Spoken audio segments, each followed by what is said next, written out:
लोकसभेच्या निवडणुकीनंतर राज्यामध्ये पूर्णपणे विधानसभेच्या तयारीसाठी सर्व राजकीय पक्ष लागलेले आहेत। त्याचबरोबर काही प्रचार सभा घेण्यात येतात, त्याचबरोबर काही नेत्यांच्या आपल्या नेत्यांबरोबर मोठे नेते या छोट्या-छोट्या कार्यकर्त्यांबरोबर सभा घेण्यास सुरुवात झाली आहे। अनेकांच्या बैठका होतात, तर काही लोकांनी काही पक्षांनी आपल्या जागा कुठून लढणार, किती लढणार याच्यावर सुद्धा भाष्य केलं। तर हे जाणून घेणार आहोत देवेंद्र फडणवीस यांनी काय सांगितले याच्याविषयी, जागांविषयी काय बोलले देवेंद्र फडणवीस हे जाणून घेणार आहोत।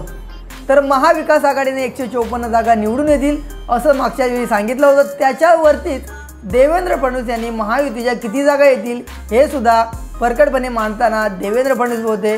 तर देवेंद्र फडणवीस यांनी सांगितलं सकाळी 9 वाजता येऊन काय बोलतील हे दिवसभर त्याच्यावरती माध्यमं चालतात, बातम्या त्याच्यावरतीच चालतात आणि काय बोललं हे त्याच्यावरती दिवसभर न्यूज असते। म्हणजेच काय, जर तुम्ही एखादं काम केलंय ते काम तुम्ही रोज लोकांना सांगा तरच त्यांच्या लक्षात येईल, कारण पब्लिकची मेमरी शॉर्ट असं देवेंद्र फडणवीस यांनी आपल्या कार्यकर्त्यांना समजावून सांगितलं।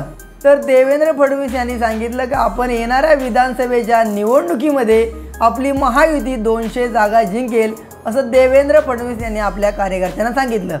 तर येणाऱ्या काळात आपल्याला पाहायला भेटेल किंवा विधानसभेच्या निवडणुका झाल्या त्याच्यानंतर जो रिझल्ट येईल त्याच्यावरती आपल्याला पाहायला भेटेल की भाजप 200 जागा जिंकतं, हे येणाऱ्या त्या काळातच पाहणं योग्य ठरेल। तर या देवेंद्र फडणवीसांच्या या 200 जागांवरच्या वक्तव्यावर तुमचं काय मत नक्की कमेंट करा।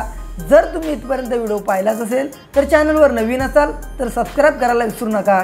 जय महाराष्ट्र।